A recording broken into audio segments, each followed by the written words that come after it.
uma pessoa se suicida no mundo a cada 40 segundos. Perdemos muitas vidas para as dores, a incompreensão, a desinformação. Na jornada pela vida, trabalhamos juntos no bem e no amor. Somos curados e ajudamos a curar. Escolhemos viver, escolhemos não desistir de ajudar. Em família, incentivamos a vida, damos uns aos outros a chance de perceber que vale a pena estar aqui. Que somente se nós continuarmos, nós poderemos ouvir a nossa música preferida mais uma vez. Aproveitar a companhia de quem amamos. Admirar a beleza da lua de novo. Sentir a esperança com as luzes de Natal. Relaxar com o barulhinho da chuva mais uma vez. Viver as felicidades que te aguardam. Os momentos difíceis também passam. Então, vamos juntos nos apaixonar por viver e nos capacitar para ajudar nessa causa. Apresentamos o nosso primeiro Gresguinário. Sejam bem-vindos!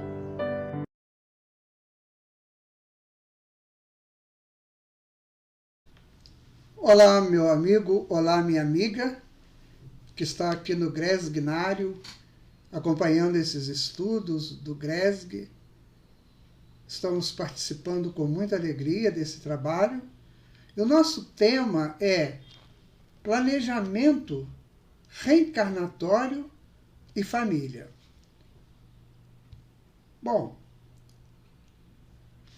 nós estamos vivendo um momento de muita turbulência na sociedade, onde as famílias, com certeza, estão sofrendo muito esse processo.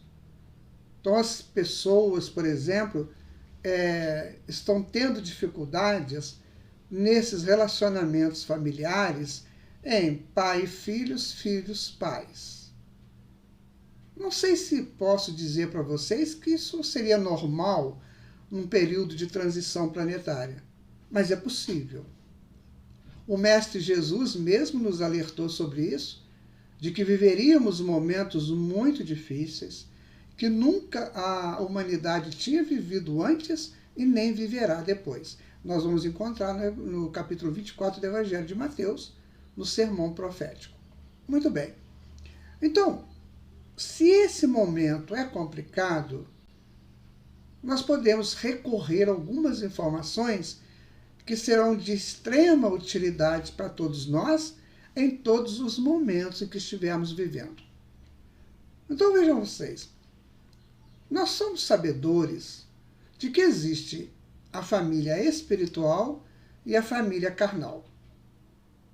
A família espiritual, ela vem ao longo dos milênios tentando colocar essas pessoas num conteúdo tal que eles evoluam, um ajudando ao outro e assim crescendo mutuamente.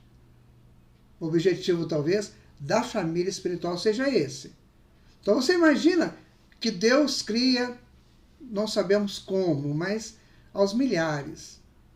Então são divididos esses milhares em núcleos. E um núcleo desse pode ser uma família espiritual. Essa família espiritual é composta de muitos e muitos e muitos espíritos. E eles vão reencarnando para o progresso necessário aqui no campo físico. O mundo físico existe para acelerar a nossa evolução. Nós poderíamos evoluir sem ser necessária a nossa vinda aqui ao mundo físico. Somente demoraria um pouco mais, segundo os espíritos. Porque aqui nós conseguimos fazer muitas apurações, depurações, resolver muitas questões pendentes que ficaram de outras encarnações, ou até mesmo criadas nessa atual encarnação. Ora, então, a família carnal, ela é um pedaço da família espiritual. Então, digamos que numa família carnal vão renascer uma média aí de 20 espíritos, entre pai, mãe, filhos, irmãos, agregados, podemos aumentar um pouquinho, né, para 50 espíritos, que vêm dessa família espiritual, que é muito maior. Mas aqueles 50 estão encarnados. Eles estão encarnados dentro de uma circunstância, dentro de um tempo e dentro de um espaço, que foi previamente estudado para que todos que estejam nesse contexto se sintam beneficiados pelo próprio momento. E aí nós encontramos, então, aproximando um pouquinho mais, a questão de pais e filhos. Tem avô, avó, tios, sobrinhos, netos, enfim, várias outras manifestações desses espíritos dentro da família carnal, que provavelmente fará parte da família espiritual. Não necessariamente, mas provavelmente a grande parcela sim. Olha, então, como é que funciona isso? O pai e a mãe reencarnam primeiro. E depois virá o filho, ou os filhos. Isso já é acertado bem antes. Raras são as vezes em que os pais, já estando encarnados, há um planejamento para que um outro filho, uma outra filha reencarne. Mas tudo isso pode acontecer. Então há um planejamento. Vamos falar um pouquinho agora dos filhos. Então, quando o filho vai renascer, ele já conhece os pais, já conhece as possibilidades que ele terá, se o pai e a mãe terão condições de oferecer para ele um colégio melhor, uma vida um pouco mais satisfatória financeiramente e também moralmente, estruturalmente como um todo. Ou não. Mas o filho que vai renascer, ou a filha, aceita isso porque é uma necessidade da sua evolução. Então nós estamos nesse grande processo evolutivo. Olha, então eu recebo do meu mentor mais ou menos um planejamento assim. Olha, você vai renascer, vai ter mais ou menos um tempo de vida X, você vai renascer na família tal, seus pais serão fulano, fulana, e depois você vai crescer ali e vai progredir, vai cumprir sua missão dentro da sua encarnação. Então oferece tudo isso. Altura do corpo, cor de cabelo, cor de olho, enfim, toda essa estrutura. E nos prepara para isso. O perispírito é preparado, tudo vai seguir a uma norma que aqui no plano físico nós desconhecemos, porque isso é feito, é preparado no plano espiritual. E os pais também são orientados, né, durante o sono físico, que está chegando aí um filho ou uma filha que eles têm o dever de acolher e de orientar. Muito bem. Então chega um momento mágico da reencarnação. Tudo planejado. Daí a mãe engravida e o filho então é colocado no útero materno e começa a sua epopeia de um novo processo reencarnatório. Como que ele é colocado? Porque o perispírito ele é flexível, então eles podem moldar ao tamanho de um feto. E esse feto, então, vai dar sequência ao processo reencarnatório e ao processo de crescimento dentro do útero. Nesse momento, muitas coisas mágicas acontecem, vamos usar a palavra mágica, porque é tão extraordinário que a gente fica encantado com isso.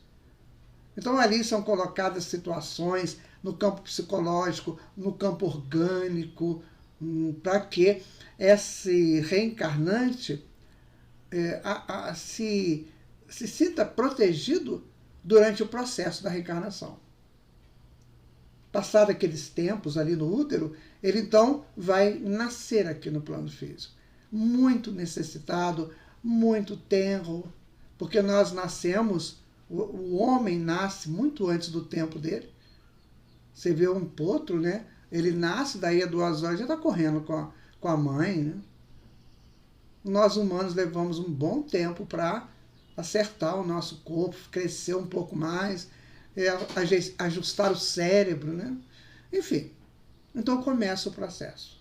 Você observa, se você é filho, se você é filha, que nesse momento, normalmente a ajuda dos pais é tudo para você. Você confia plenamente nos seus pais. Eles te dão toda a possibilidade de você poder crescer. É claro, tem exceções, sim. Mas nós estamos conversando aqui de uma maneira em que esse espírito teve toda a chance, teve toda a possibilidade. E à medida que ele vai crescendo, passando os primeiros meses, o primeiro aninho, ele já começa a caminhar e vai continuando seu crescimento, o seu cérebro vai sendo melhor ajustado, as suas percepções que ele traz lá do passado dele começam a se manifestar. Você vê crianças aí, tão novinhas, de 2, 3 anos, que já mostram realmente qual é a sua personalidade dominante, o que ele aceita, o que ele não aceita, o que ele quer, o que ele não quer. E aí ele vai crescendo. Todo esse processo sob a ajuda muito grande dos pais, ou de quem estiver responsável pela educação daquela criança. Às vezes os pais não podem, por uma razão ou por outra, às vezes até por desencarnes, né? E aí a providência já sabia disso e já preparou alguém para dar continuidade. Então é interessante você notar, você que é filho, que é filha, como que você foi amparado nesse processo. Como você foi recebido, recebida. Porque eu vou dizer uma coisa, mesmo que a casa que essa pessoa viva esteja em muita desarmonia, mas há uma proteção dos espíritos até essa criança chegar aos 7 anos. Ela é toda protegida. Ela, intimamente, tem toda uma proteção. Ela tem a proteção para viver a criança. Futuramente, esse campo vai abrindo, né? É como se fosse uma bolha, ela vai abrindo, abrindo, abrindo, para que a personalidade possa, de fato, acontecer e a pessoa assumir o seu projeto, assumir a sua identidade dentro da sua proposta reencarnatória. Olha, quando chega mais ou menos aos 7 anos, a encarnação do ser humano está completa, segundo os espíritos. E aí o que vai acontecer? Ele vai começar a viver a vida que ele se propôs agora. Então, muitas vezes, ouve-se falar da crise dos 8 anos, né? Os psicólogos falam sobre isso, porque a criança termina a encarnação dela, completa a encarnação e agora vai começar a viver de fato quem ele é. E vai aumentando, aumentando, aumentando, até chegar na puberdade. Por volta de 11, 12, 13 anos, muito variável entre meninos e meninas. E aí ele começa a modificar seu corpo e começa a se preparar para ser um adulto. E vai passar pela fase adolescente e depois atingir a fase mais adulta. Muito bem. O processo é muito bem estruturado, ele é muito bem coordenado, ele é muito bem feito pela espiritualidade. Ou seja, a espiritualidade dá de tudo para nós, tudo, mesmo sabendo que nós podemos ter aqui muitas dificuldades nesse processo de nascimento até a adolescência. Nós podemos ter muitos problemas familiares, problemas sociais, mas nós estamos de alguma forma protegidos. O que vale pensar aqui com muita propriedade é como eu me situo enquanto estou nessa faixa. Ah, mas eu sou criança. Sim, você é criança, mas você já começa a mostrar a sua identidade e principalmente a sua idoneidade já nesse período. Então, crianças existem que com mais ou menos 6, 7 anos já falam assim, eu quero ser isso, eu quero estudar para isso, eu vou ser isso, eu vou ser aquilo, porque já traz mais ou menos uma ideia básica da sua atividade futura.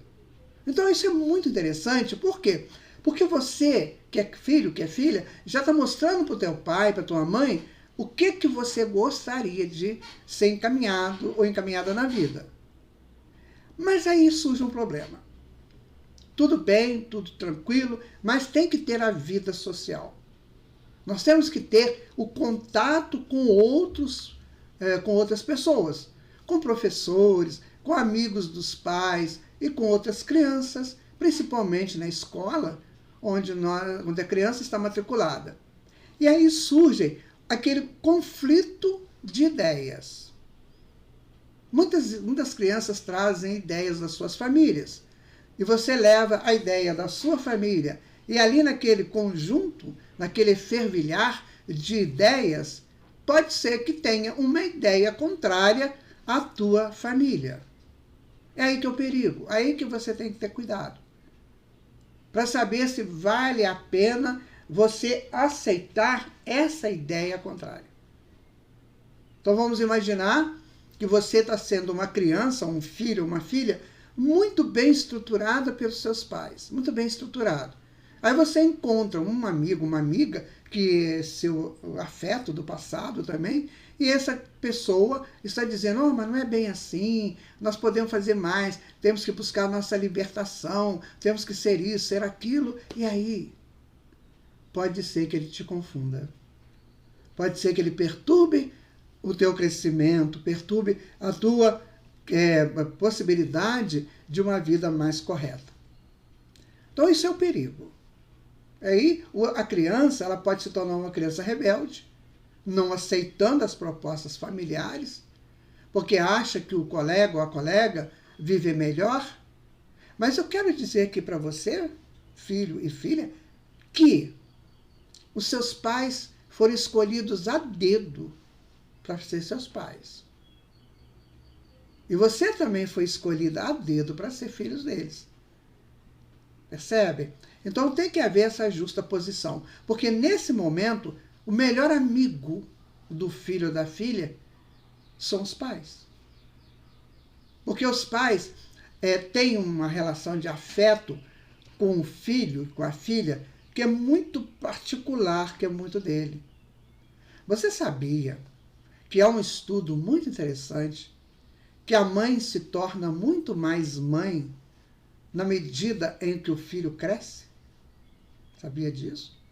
Porque a mãe, cada vez mais, ela cresce como mãe no crescimento do filho. Porque ela gestou o filho e ela está dando continuidade à encarnação do filho. Ao mesmo tempo, em contrapartida, o filho cresce mais enquanto filho, tendo a mãe grande perto dele.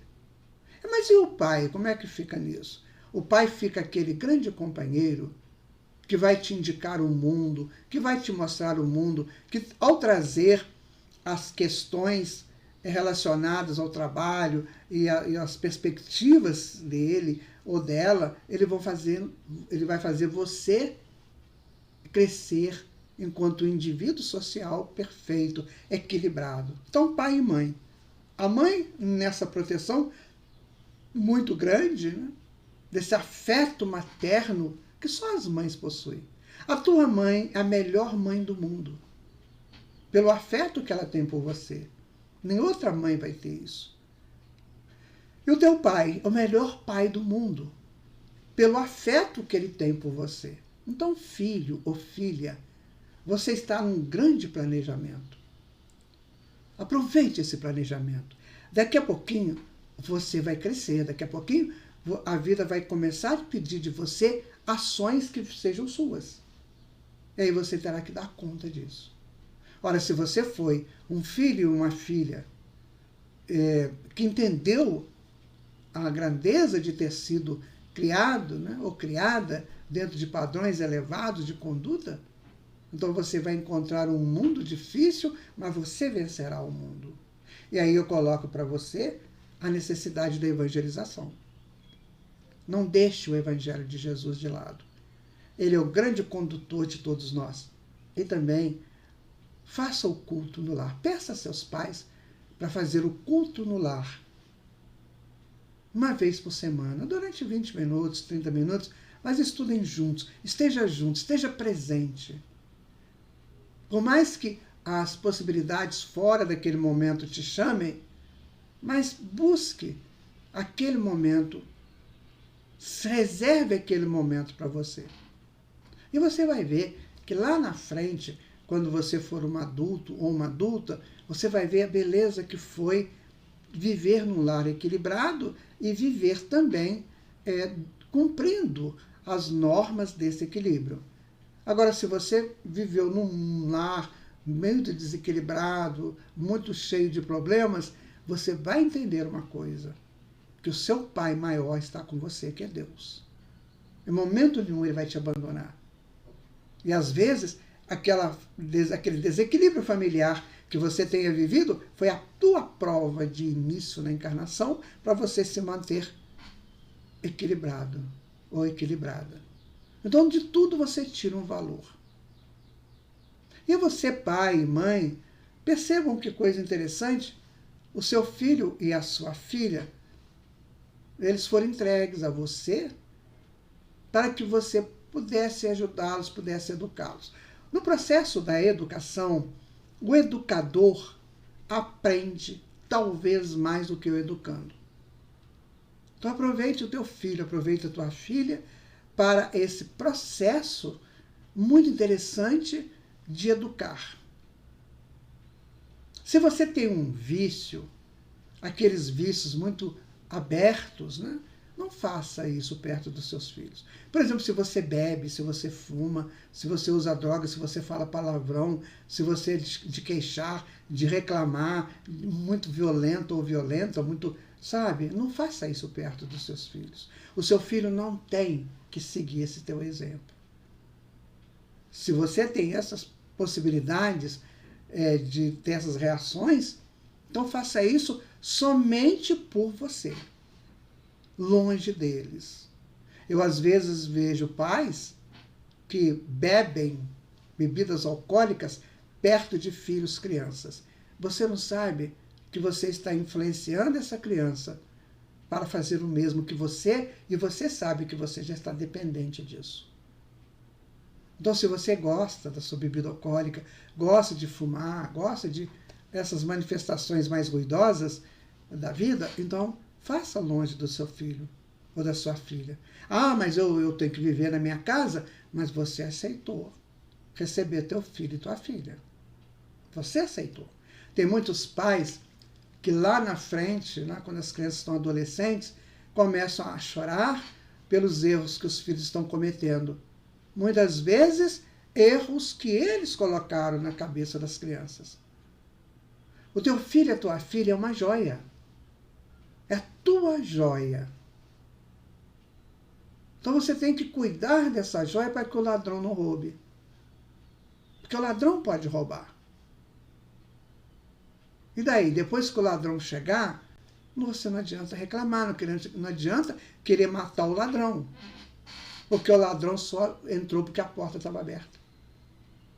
Então, meu amigo, minha amiga, se você que é pai, mãe, pense muito seriamente sobre isso que nós estamos conversando. Pense muito seriamente. Nós queremos deixar aqui gravado também para vocês duas questões do Livro dos Espíritos que diz respeito a este assunto. Questão 582. Pode-se considerar a paternidade como uma missão? Allan Kardec faz essa pergunta. É, sem contradita, uma missão, dizem os Espíritos. E, ao mesmo tempo, um dever muito grande que implica, mais do que o homem pensa, sua responsabilidade para o futuro. Olha, veja bem que você um dia será criança novamente, numa outra encarnação. Então, o que o pai que você é hoje, a mãe que você é hoje, vai dizer do seu pai e da sua mãe do futuro. Guarde isso com você, isso é muito complexo e muito bom. Deus põe a criança sob a tutela dos pais para que estes a dirijam no caminho do bem. E lhes facilitou a tarefa, dando à criança uma organização débil e delicada, lá no início, né? Que a torna acessível a todas as impressões. Então, teu filho, tua filha, na criança, ele aceita, ele vê, ele absorve tudo o que está passando perto dele. Mas aos que mais se ocupam em endireitar as árvores do pomar e de fazê-las carregar de bons frutos, do que de endireitar o caráter do filho ou da filha. Se este filho ou filha sucumbir na vida futura, recairão sobre eles. porque não fizeram o que lhes competia para o seu adiantamento nas vias do bem. Aí está. Percebem? Como que nós temos uma responsabilidade enorme por sermos pai e mãe. Na questão 583. Se uma criança se transviar, apesar dos cuidados dos pais, estes são os responsáveis? Não. Mas quanto mais disposições da criança são más, mais a tarefa é pesada e maior será o mérito se consegui-la desviá-la do mau caminho. Olha aí, meu amigo, minha amiga, e olha aí, filhos e filhas. Responsabilidade para todos. Então, se a criança tem tendências negativas, ela só é uma criança que pode ser moldada, que pode ser ajuizada. Existe a escola de evangelização. Quantos pais, por, às vezes, omissão, né? Por preguiça mesmo, não querem levar os seus filhos para a evangelização. A evangelização, ela funciona como uma mola propulsora do bem dentro de cada indivíduo. Nós não estamos aqui falando de religião. Estamos falando do bem. Estamos falando das estruturas reais para que a psique possa ser formada, adaptada e crescida de forma justa. É preciso buscar o que é justo e o que é lógico. E isso nós vamos encontrar no Evangelho de Jesus. O justo e o lógico. No momento em que fizermos isso, nós estaremos contribuindo sob modo para que a nossa família, que foi planejada, que foi aceita, seja melhor estruturada. E uma família estruturada, no campo do bem, ela vai contribuir para que a sociedade seja melhor. Ah, mas é só uma família. Sim, mas nós estamos falando para todas as famílias. Vamos entender isso. Vamos buscar esse conceito superior de vida, onde o meu filho, a minha filha, não é nenhum bonequinho, nenhuma bonequinha, não é nenhum bibelô. Ele é um espírito antigo que volta para uma nova experiência reencarnatória. E que nós, pais, por já estarmos nela há mais tempo, sabemos como funcionam as coisas e não queremos para os nossos filhos aquilo que pode perturbar-lhes um crescimento e uma vida saudável. Tome teu filho e tua filha como filhos e filhas de Deus, que temporariamente estão sob a sua responsabilidade, mas que você tem total responsabilidade sobre elas. Como diz o Livro dos Espíritos, há pais e mães que preferem mais cuidar do pomar, das árvores, para dar bons frutos, do que cuidar dos filhos, para dar bons homens e boas mulheres capazes de ajudar na reformulação do mundo. Percebe o nosso dever de pai e de mãe? Percebe que tudo isso foi planejado? Se você quiser aprofundar neste assunto, o livro Missionários da Luz, de André Luiz, ele traz 3 capítulos que fala muito sobre o processo da reencarnação, da aproximação do reencarnante com os futuros pais, dos acordos que são feitos. Você vai encontrar no capítulo Reencarnação de Segismundo toda uma informação da espiritualidade de como o processo funciona. Então nós temos a informação. Os nossos filhos, as nossas filhas merecem um bom colégio, merecem boas roupas, merecem uma ótima alimentação, merecem boas férias, merecem tudo isso. Mas eles necessitam da nossa ação coerente no bem. Então, ser pai e ser mãe é um processo autoeducativo para a reformulação também de nossos passados errados. Quanta coisa podemos fazer por eles. E os filhos e as filhas, quanto podem contribuir para que este acordo no nível superior do bem seja cumprido em suas casas. deem as mãos, pais e filhos, para que vocês possam, um dia lá no futuro, dizer assim: graças a Deus, nós conseguimos. Graças a Deus, nos foi possível uma vida ajustada. Graças a Deus que essa encarnação funcionou tão bem para todos nós. Entendam que a felicidade real, aquela plena, virá a partir do cumprimento real dos nossos deveres perante as leis de Deus. Somente assim seremos felizes. Façamos valer, então, em nossas casas, esse teor da plenitude espiritual no convívio familiar. E vocês verão quanta coisa que a espiritualidade reserva a cada momento. Um dia, pai, mãe, você receberá o seu neto, a sua neta. E aí você terá a alegria de saber que esse seu neto, essa sua neta, será educada em altos padrões da moral, da ética, do bom caráter, porque você fez isso com seu filho, que agora te dá um neto, e com a sua filha, que te deu um neto, ou uma neta. Vejam vocês como é que é uma reação em cadeia. Façamos valer o bem, estejamos prontos para este bem acontecer através de nós. É isso que queria dizer para vocês. Muita paz. Leiam as questões 582 e 583 do Livro dos Espíritos. Leiam Missionários da Luz, Reencarnação de Segismundo. E estudem o Evangelho de Jesus à luz da doutrina espírita, que tudo será mais facilitado.